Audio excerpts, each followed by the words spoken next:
Hey, welcome back to the channel. Today we're looking at the ancient secrets and mysteries of the moon, and how the ancients, in particular the Maya, used to utilize this lunar prana to advance spiritually, to awaken their psychic and intuitive abilities.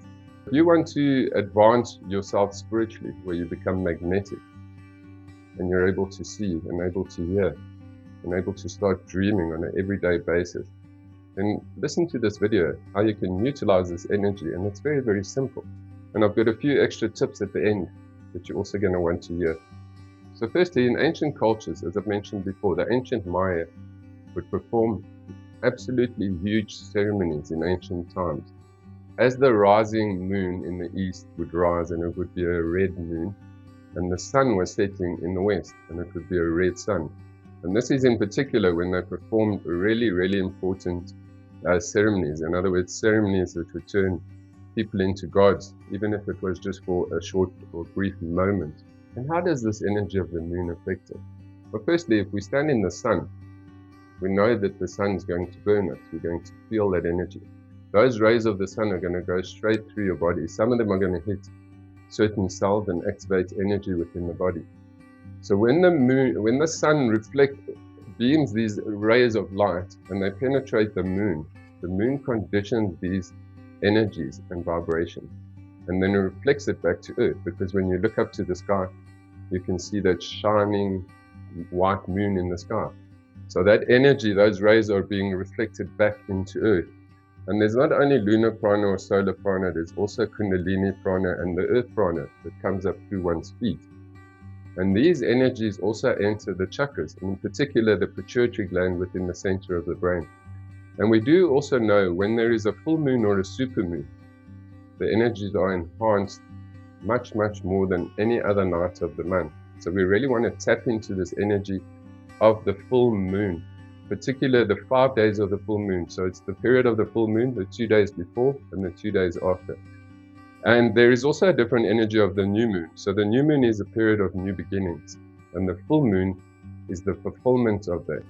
So you have that amplification of that energy that is manifesting, and this energy can be used to create that manifestation at the end of the day. We only need to look at the moon and how it affects the ocean, this body of water. So during a full moon, especially a supermoon, you have really high tides, spring tides and leap tides. So you can see how it affects that body of water, and our bodies mostly consist of liquid or water. So the moon has this subtle influence on the body, and this also affects the pituitary gland. And the pituitary gland is the master gland that releases hormones to all the endocrine glands. So in other words, it is making you who you are. If all your endocrine glands are perfect and functioning perfectly, you're going to start pulling in these cosmic forces, not only to the chakras, and those chakras are pulling that energy into the organs of your body, such as your liver, the adrenals, the pituitary, the thyroid. So it's really essential that we have these energies that stimulate these endocrine glands, that they may function optimally. If you're serious about developing through meditation your own psychic and spiritual ability, you want to make sure that you're going to meditate on that 5-day period of the full moon. There are certain nights of the month that you can miss, but if you meditate regularly, you want to meditate on those 5 days, and also the 5 days of the new moon. Because what happens in that 5-day period is 100 or 1,000 times enhanced than your meditations through the rest of the month when the moon is waxing and waning.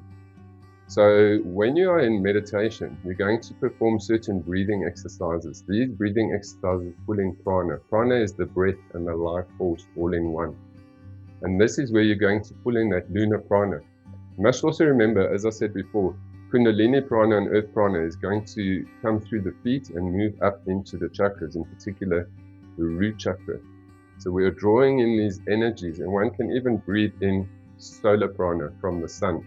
So there's a vast variety of breathing exercises that you can do to pull this extra prana into your bloodstream. And in particular, the Kriya Yogas, you can look back in some of my videos, I have mentioned some breathing techniques.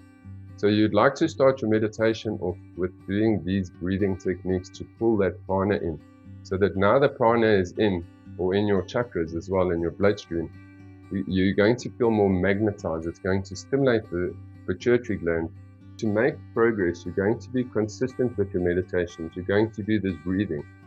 Because as you do this breathing, a process of alchemy is going to start taking place over the next 12 months. Guaranteed. But you need to be consistent because you are building up this magnetic energy.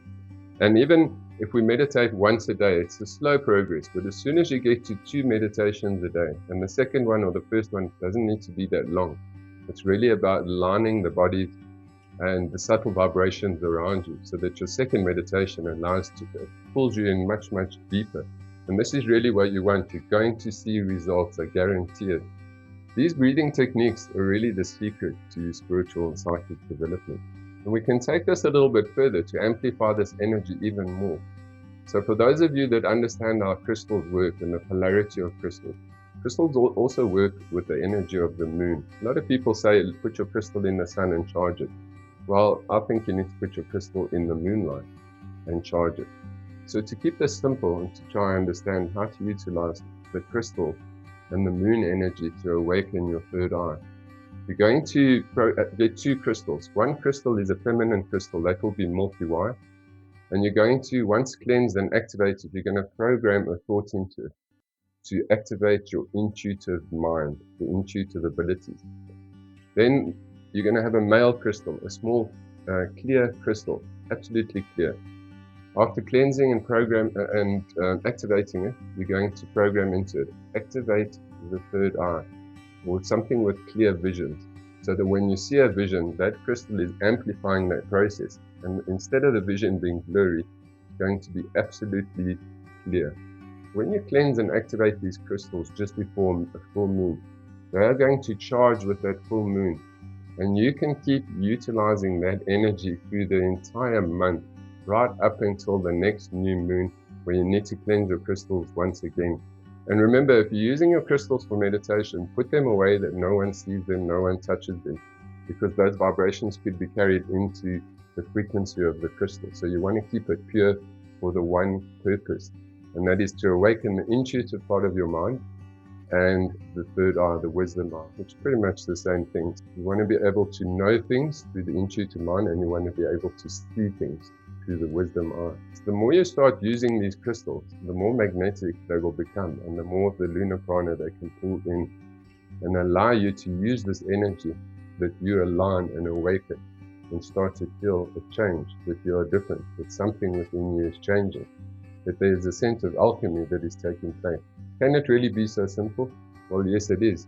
And I really hope you try this so that you can enhance your own meditations and see that when you have some success, that you can start pushing yourself further to break through the matrix into a higher state of consciousness. And another secret to allow you to advance rapidly with consistency is to make sure your bloodstream is clean. So make sure that you're eating unprocessed foods so that your hormones can be the messengers and carriers of what needs to flow through the bloodstream. Really a simple process. I hope some of you comment in the section below and let me know if you have some success with this, and I'll catch you in the next video.